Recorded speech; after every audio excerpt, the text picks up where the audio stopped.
Hey guys, स्वागत है आपका मेरे यूट्यूब चैनल ट्यूटर भैया पे। तो यार आज हम पढ़ेंगे लिम्फेटिक फिलेरियासिस के बारे में। तो फिलेरियल नेमाटोड जो है हमारा, ठीक है, ये रिसाइड करता है in lymphatic system, skin, subcutaneous tissue and really in the body cavities. ठीक है, अब जो है इसके दो हैं, lymphatic filariasis, cutaneous and ocular filariasis. Now morphology और हैबिटेट की बात कर लेते हैं। तो जो ये है विविपेरस है, ठीक है, exist in two morphological forms, adult form में एग्जिस्ट करेगा या फिर लार्वा फॉर्म में एग्जिस्ट करेगा। अगर हम अडल्ट फॉर्म की बात करें तो स्लेंडर होगा, राउंड होगा, मेजरिंग 2 to 10 सेंटीमीटर। अगर हम सेकंड पॉइंट इसका देखें तो some survive for many years causing obstructive and inflammatory condition, जिसको हम कहते हैं elephantiasis and hydrocele lymphatic filariasis. Now अगर लार्वे की बात करें तो यह like other nematodes 4 larva stages present होती हैं। फर्स्ट स्टेज लार्वा जो है उसको कहते हैं माइक्रोफिलेरिया लार्वा, एंड जो थर्ड स्टेज है उसको बोलते हैं फिलेरिफॉर्म लार्वा। इन्फेक्टिव स्टेज जो है हमारी वो है filariform larva. Next lymphatic filarial nematodes. Now caused by Wuchereria bancrofti 90%, Brugia malayi and Brugia timori. आपको याद जो रखना है वो है वुचेरेरिया बैनक्रॉफ्टी 90% याद रखना है। इसको कैरेक्टराइज कैसे करेंगे हम? Characterised by chronic obstruction and fibrosis of lymphatics leading to oedema, hydrocele and elephantiasis. Epidemiology की बात हम इसमें नहीं करेंगे, आप अगर पढ़ना चाहते हो तो रोक के पढ़ सकते हो। डायरेक्टली आते हैं बैनक्रॉफ्टी फिलेरियासिस के बारे में। ठीक है, तो स्टार्ट करते हैं। तो ये 90% केसेस में लिम्फेटिक फिलेरियासिस के यही होता है। नॉक्टर्नल पीरियोडिक है, ठीक है। लाइफ साइकिल की बात करते हैं तो जो है ये ऐसा है इसका चक्कर कि भाई man gets infected by the bite of mosquito transmitting the infective form L3। हम ऊपर पढ़ चुके हैं ये कौन सा फॉर्म इन्फेक्टिव है, L3 वाला। नाउ ये जो है माइग्रेट करेगा to the local lymph nodes, वहाँ पे जाके क्या होगा, L3 जो है वो एडल्ट वॉर्म्स में बन जाएगा, and adult worm in lymphatic system will do fertilisation, जिसके कारण वो बन जाएंगे L1 फॉर्म में माइक्रोफिलेरियाई। वापस मॉस्किटो बाइट करेगा, उससे क्या होगा, माइक्रोफिलेरियाई जो है वो इंजेस्ट हो जाएगा मॉस्किटो को द्वारा। नेक्स्ट स्टेप में आपका L1 larva moult twice to become L3 larva, that is again the infective form, and again ये ह्यूमन में आ जाएगा। नाउ नेक्स्ट अगर हम बात करें तो Wuchereria bancrofti completes its life cycle in 2 host, जो कि हम समझ गए मैन एंड मॉस्किटो। फिर क्यूलेक्स जो है हमारा प्रिंसिपल वेक्टर है, रेयरली एनोफिलीस और एडिस भी हो सकते हैं। नेक्स्ट बात करते हैं पैथोजेनेसिस एंड पैथोलॉजी के बारे में। ठीक है, तो पैथोजेनेसिस और पैथोलॉजी के बारे में बात करें तो pathologic changes occur as a result of inflammatory damage to the lymphatic which in turn is due to submission of many effects. तो जो ये हो रहा है वो खुद कई सारे इफेक्ट्स का सबमिशन है। कैसे? Tissue alterations related to migration जो होता है लाइव अडल्ट वॉर्म्स का, माइग्रेशन जो होता है उसके कारण क्या होता है, लिम्फेटिक डायलेशन हो रहा है and thickening of vessel walls हो रही है। सेकेंड, एंटीजन है जो इसका, टॉक्सिक मेटाबॉलाइट्स जो ये रिलीज़ करते हैं उनके कारण भी काफ़ी टिश्यू अल्ट्रेशन होता है। Tissue alteration related to secondary bacterial and fungal infections, ठीक है, क्योंकि इम्यूनिटी कंप्रोमाइज़ हो रही है। Host immunity response to both live and dead parasite, उससे क्या होता है, इन्फिल्ट्रेशन होता है प्लाज्मा सेल्स का, ईजनोफिल्स का एंड मैक्रोफेजेस का इन द इन्फेक्टिव वेसल, जिसके कारण क्या होता है, which leads to tortuosity of the lymphatics and damage to lymph valves, result in lymphoedema of the limbs. ठीक है, नाउ नेक्स्ट अगर हम बात करें तो ये समझ में आ गया ना कि tortuosity of lymphatics and damage to lymph valves हो रहा है, जिसके कारण क्या हो रहा है कि लिम्फेडिमा होगा ऑफ लिम्स। ठीक है, नाउ टिल पैरासाइट अलाइव रहता है तब तक तो भाई हमारे लिम्फेटिक वेसल्स जो है वो डैमेज होगी बट रिमेन पेटेंट, बट जैसे ही डाई होगा फाइब्रोसिस स्टार्ट हो जाता है leading to lymphatic obstruction, hence lymphatic function severely compromised. Endosymbiosis है यार, ये आप एक बार पढ़ लो, इतना कुछ इंपॉर्टेंट नहीं है, ज़रूरी नहीं है आप लिखो इसको। नाउ माइक्रोफिलेरिमिया जो है वो इंक्रीज होता है with age, starts at the age of 5 years and reaches peak at the age of 30 years। Male जो है भाई ज़्यादा इफेक्टेड होते हैं than females. Host immune response की अगर हम बात करें तो यार क्या हो रहा है, हमारा इम्यून रिस्पॉन्स क्या दे रहा है। एडल्ट वोम और माइक्रोफिलेरिया जो है वो प्रोसेस करे जाएंगे एपीसी के द्वारा, प्रेजेंटेड टू टीएच सेल्स, जो कि TH stimulated and differentiated into TH one and TH two. अब हो क्या रहा है, अर्ली इन्फेक्शन में दोनों के दोनों आपके जो हैं स्टिमुलेट होंगे। इन फिलेरिमिया इंडिविजुअल TH1 जो है वो डाउन रेगुलेट होगा एंड TH2 जो है वो एक्टिवेटेड होगा, जिसके कारण क्या होगा, IL-4, 5, 10 एंड 13 बढ़ेंगे, प्रोफाइंड ईजनोफीलिया होगा, increased IgG and hyper IgE activity देखने को मिलेगी। इन क्रॉनिक फिलेरियासिस क्या हो रहा है, IG2 बढ़ रहा है, IL-4, 5, 13 बढ़ रहे हैं और increase in IgG। Clinical features की बात करें तो in detail I will not go, आप लोग जो है ये फ़ोटो में देख सकते हो, पढ़ सकते हो खुद से, ऊपर बता रहा हूँ, देख लो। तो क्लिनिकल फीचर्स जो है, पहला है कि इंक्यूबेशन पीरियड जो है भाई हमारा 8 से 16 महीने का हो सकता है।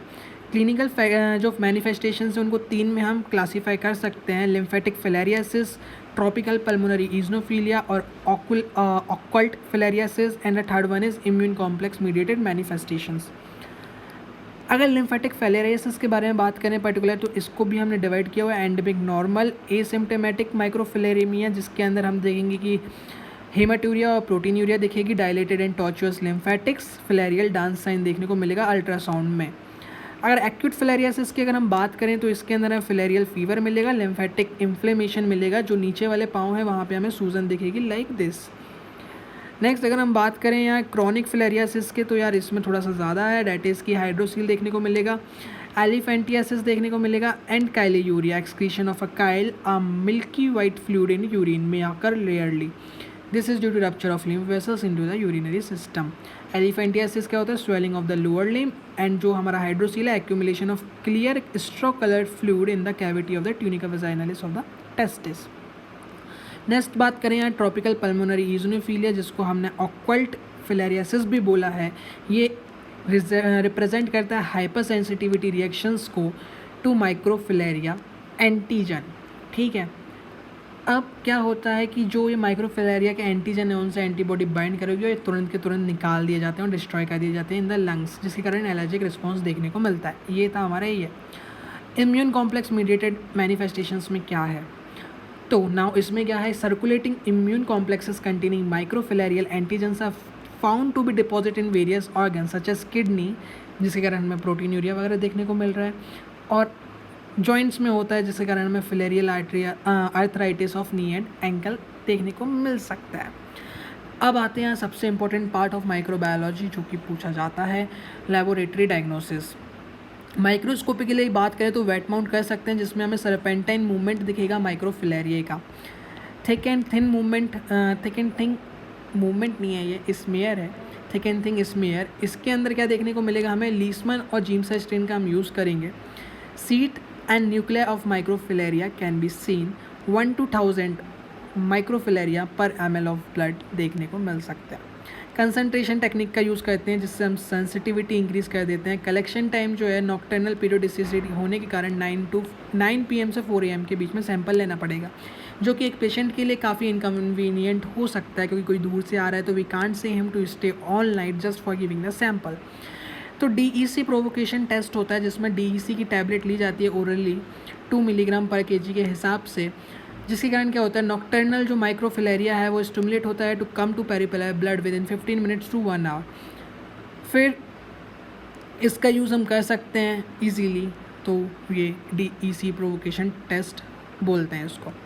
नेक्स्ट है QBC quantitative buffy coat examination. इसमें क्या हो रहा है, involve centrifugation of the blood, staining with acridine orange stain and examination under fluorescence microscope. ये काफ़ी सेंसिटिव है। फॉल्स नेगेटिव की बात करें तो microfilaria may not be seen in blood due to occult filariasis, chronic filariasis, wrong time of blood collection. ये structure इसका है, सीट होती है ऊपर साइड में, आप इसको हेड एंड देख लो और टेल एंड को देख लो। शीट है, सेफेलिक स्पेस रहेगी, 1:1 का रेशियो रहेगा, कोर्स न्यूक्लियर रहेंगे जो कि काफ़ी वेल सेपरेटेड है। टेल जो है, टेल एंड में टर्मिनल जो न्यूक्लिया है वो एलोंगेटेड रहेंगे, जो कि आप देख पा रहे हो थोड़े से एलोंगेटेड है। New nuclei in the tail tip, pointed tail tip देखने को मिलेगी। एंटीजन डिटेक्शन की बात करें अगर हम अगली, तो मोनोक्लोनल जो है antibody detected against OG4C3 and AD12 by ELISA. 95 से 100% की सेंसिटिविटी होती है। No antigen detection method for ब्रूगिया।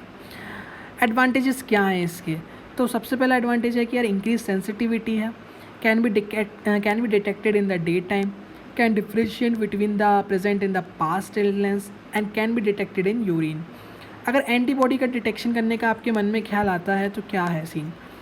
तो IgG in endemic areas of no use, ठीक है, IgG जो है एंडेमिक एरिया में कोई यूज़ की नहीं है, as could have formed due to cross reactivity. In contrast parasite specific IgG, अगर आप पैरासाइट स्पेसिफिक IgG ले रहे हो तो वो काफ़ी हेल्पफुल रहेगी। जैसे कि IgG4 ले रहे हो तो वो बताएगी आपको एक्टिव फिलारियासिस के बारे में, और IgG2 ले रहे हो तो वो बताएगी एलिफेंटियासिस के बारे में। Lack sensitivity and specificity but flow through assay has promising results. Imaging methods क्या है? आप अल्ट्रासाउंड करते हो अगर तो आपको भाई दिखेंगी, आप डेमोन्स्ट्रेट कर सकते हो dilated and tortuous lymphatic vessels, साथ में serpentine movement, filarial dance sign is positive in 80% of the cases. Lymphoscintigraphy जो है हमारा वो डेमोन्स्ट्रेटिंग लिम्फेटिक एबनॉर्मेलिटी, एक्सरे जो है आइडेंटिफाई करता है कैल्सिफाइड वॉर्म्स को। मॉलिकुलर मेथड्स में ज़रूरी नहीं है बताना, ये को खुद को आती होगी PCR and real time PCR। क्या फ़ायदे हैं? Can detect low level of parasitaemia, can differentiate past and present illness, can distinguish between filarial parasites, useful for monitoring treatment responses, detects parasite in carriers. Other methods की अगर हम बात करें तो increase eosinophilia IG, increase biopsy of large lymph node and urine examination भी हम side by कर सकते हैं। प्रिवेंशन क्या है? वेक्टर कंट्रोल सबसे पहला है, एंटी लार्वल मेजर्स लो, लेकिन वो काफ़ी ज़्यादा एक्सपेंसिव होते हैं। सेकंड है हमारे पास एंटी एडल्ट मेजर्स, जो कि हम DDT नॉट इफेक्टेड है, पाइरेथ्रम स्प्रे ले सकते हैं। अगेन जो है हमारा national vector borne disease control programme है, आप चाहो तो इसको रोक के पढ़ सकते हो।